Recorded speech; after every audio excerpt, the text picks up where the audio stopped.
everybody, it's Ann Kaplan from Me and Ann Kaplan Childbirth Services, and I am actually like sweating with excitement about this week's topic, which is self-talk. It is so huge. It touches on every single aspect of Me. It touches on every aspect of the work I do with my clients, and I think that it's going to be a super powerful week for you guys. And today what I want to talk about is just like, what is self-talk? Why is it so important? Are you maybe having some negative self-talk? That kind of stuff. So I'm going to tell you guys a little story about me, which is, and any of my friends who I've known for more than a few years can attest that this is true. I used to be a super negative person, like super, super negative and really, really cynical about everything.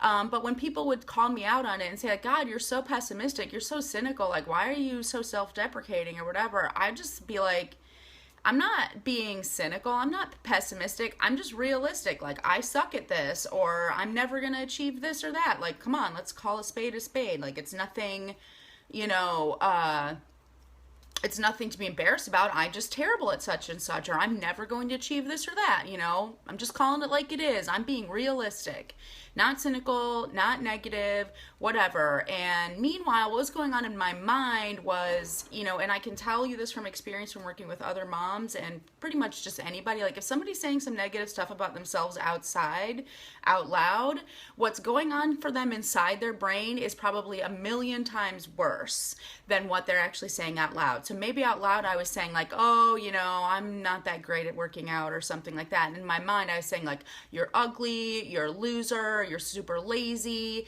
If I accomplished any goals in my life, it was because of me like self-flagellating, like whipping myself into doing stuff. If you don't do such and such, it's because you're super lazy and such a loser, and you know, it's embarrassing that if you don't achieve such and such or whatever. And I actually was able to achieve quite a lot that way, but was I happy? Absolutely not. And what finally snapped me out of it was watching my kids' looks on their faces when they would see me saying out loud some of these things that in my mind I would think like I'm just joking or whatever. They just don't get it because they're kids and they don't understand sarcasm. Like, no, you're right, kids don't understand sarcasm, but they also absorbing the messages that I was saying. And it really took a huge shift of me basically like checking my cynicism and deciding that I was going to allow myself to be a little bit corny, to realize and actually fully experience what it could be like if I actually forced myself to change my self-talk. So I want to do a little thought experiment with you guys to really try to bring home how important self-talk is to you guys, or to anybody, not just you.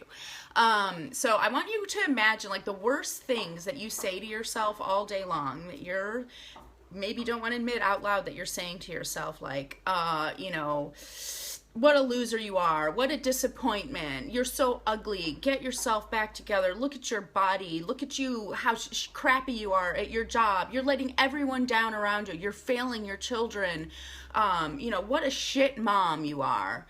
You know, and I know that we all have those little voices in our heads that are saying those things. So, you know, I feel very confident that when I'm saying this stuff, there's going to be somebody watching this video with whom I'm resonating. Now I want you to really dig deep, and like maybe the words that I'm saying aren't resonating with you. Maybe there's something else that you say to yourself that's negative about how you look or your job or how you are as a parent or your home or whatever it is.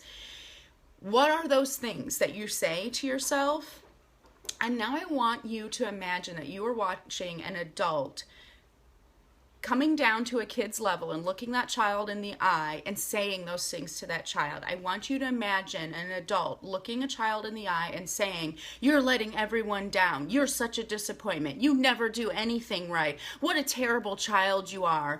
What would you do if you actually saw that happening? If you saw an adult speaking to a child that way, what would you do? I personally think I'd probably go blackout with rage and murder that person with my bare hands, because that's abuse. You know that's abuse.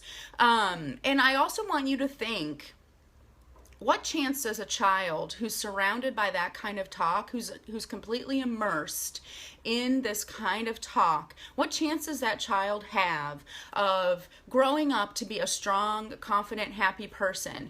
How likely are they to achieve their goals when they're being spoken to that way? And what I think when I think of an adult speaking to a child that way, oh, what a disappointment you are, what a loser, can't you do anything right, what a disappointment, all of these things, what I think of is, how dare you speak to a child like that? How dare you speak to someone that way? How dare anyone speak to anybody that way? Well, guess what, you guys? How dare you speak to you that way? Because you are verbally abusing yourself when you speak that way to yourself. And put those questions to yourself. Do you think that you're likely to achieve a goal by telling yourself the entire time that you're trying to achieve it that you're going to fail? No, of course not. And it is just so unlikely, okay? No one arrives at a goal of fulfillment, accomplishment, and pride by making themselves feel ashamed and incapable and deprived, okay? That's just not how it is. And I talk all the time to moms who we paint this vision of who they want to be, someone who's light and free of worries, who feels good in their own skin, who feels pride about themselves and confident and comfort with themselves. Do you think that you are going to get to be this person that I'm describing right now by being a person who hates themselves every step of the way, and then all of a sudden you wake up to a person who loves themselves? Absolutely not. It will not happen that way. Okay, so I want to talk a little bit about self-care this week, or self-talk this week, because it is so powerful. But unfortunately, self-talk is also a huge buzzword. It's gotten overused to the point that it's practically meaningless. So I really, really hope that today's broadcast is going to kind of like put some meaning back into the word self-talk, okay? So think about, what is self-talk? How does it even work? How does it affect you in your mind, okay? When you have a thought enters your mind and you think it over and over and over again over time. Maybe it's a thought that someone else planted there, like, for example, someone this week told me, like, you're a pretty intense person. And it might surprise you to think that I actually never thought of myself as an intense person. Now, I never thought of myself as an intense person, but someone this week said, oh, you're kind of intense. And I'm thinking about that word intense over and over and over again. When you think about something, could come from you, could come from somebody else. When you think of that thought over and over and over again, it becomes a belief. Okay? And your self-talk is just the story that you're telling yourself based on what your beliefs are. It's a story about yourself that you tell yourself. And your self-talk comes from your beliefs, but it also reinforces your beliefs. So I have this little drawing that I drew. I know it's going to be backwards, but it only has 3 words on it, so I know you can understand it. So these thoughts come into your head. You think them over and over and over again, wherever they came from, why ever you're thinking them. They become a belief, and your belief about yourself is a story that you tell yourself, and you tell yourself that story with your self-talk. And the more you have this self-talk, like maybe like, oh, I'm terrible at being consistent with my kids. I just really suck at it. And every time I try to do a new rule or a new policy in our house, I totally fall off the wagon. I can never stick with it. That's your belief. And you tell yourself that over and over again. I suck at reinforcing my rules in my home. I suck at being consistent. I always fall off the wagon. That's your self-talk. Well, guess what? That self-talk is now reinforcing this belief that you can't institute a new rule in your house and it's never going to work. And it goes around and around in this horrible spiral of self-loathing. And we need to just break that, okay? So that's what I mean when I say the self-talk. It's so powerful because it's reinforcing these beliefs about yourself. And maybe those thoughts that you have are labels that you gave yourself from a very young age, or even recently, like apparently now I'm labeling myself as an intense person just from a party and a passing word that one person said to me, right? Or it could be something that somebody else planted in your head. Maybe maybe you thought about it, maybe your parents said it to you one time, maybe a relative, maybe a partner. For a long time, belief that I had about myself was that I wasn't very good in social situations, and that person who planted that belief in my head was actually my husband, and he didn't mean to, but he just made a few comments, when we very first got together, about how my body language at a party or something like that, and pretty soon I stewed on that thought long enough that it became a belief about myself. And it totally messed up a lot of my friendships for a long time until I worked on that. So maybe your thoughts are a belief that you are a label that someone's given you, but they become a belief about yourself, even if they've come from nothing, even from just a little passing comment. And I hear it all the time. What happens now? What happens now that you have this negative self-talk? I hear it all the time from my clients, just like the example I gave you, like, oh, I suck at being consistent with my kids, or I'm so terrible at exercising. I'm never going to be an exercise person, or I'm so bad at standing up for myself with my kids. There's no way I'm ever going to be able to get respect from them. And that's the self-talk that you're telling yourself all over and over again. Meanwhile, I'm working with these moms to set goals where we try to do the thing that they believe they can't do. We try to set goals, or we try to, change the policy around screen time, or we try to get your kids to show you more respect. But if your self-talk isn't changing, what happens? These clients over and over again say, okay, well, I'm going to try to get my kids to respect me, but I know it's not going to work because I really suck at demanding respect from my kids, and it's never going to work. It's just going to end in disaster. And then guess what? It does end in disaster. And now what does that person do? That person takes their quote-unquote failure at their attempt to make this change as proof that their belief about themselves is true. And then now that self-talk becomes more and more and more and more. I'm going to give you one more example, and this is a heartbreaking example because it comes from my son. And I'm going to be talking more about what happens when our kids have negative self-talk on Thursday. But this is an example that just happened a few days ago. My son River wants to be a unicorn for Halloween. He went out and he got himself all the components of the costume that he wanted to wear for Halloween. He looked amazing in it. He had this white bodysuit. He made this rainbow mane going down his back. He made a rainbow unicorn horn. He looked incredible. He looked awesome. And then the other day we were doing a video chat with my sister, and he tried on his costume to show my sister, and my sister said, "Whoa, River, that costume's a little bit too sexy for me, but you look like you could rock any party." Well, what did River focus on from that? That costume's a little too sexy for me. And pretty soon he went from being super proud of his costume to, I probably look pretty bad in this costume. I shouldn't wear this costume. I look stupid. Everyone's going to make fun of me. I look like a loser, blah, blah, blah. Today's Halloween. Everyone got really excited to wear their costumes to school today. River wouldn't wear his. And he's probably not going to wear his costume tonight either. And is that my sister's fault? Hell no, it's not her fault. It's because River has negative self-talk. And it's heartbreaking to see that in our kids, but what I want you to understand is it's just as heartbreaking when we see that in you. It is just as terrible, okay?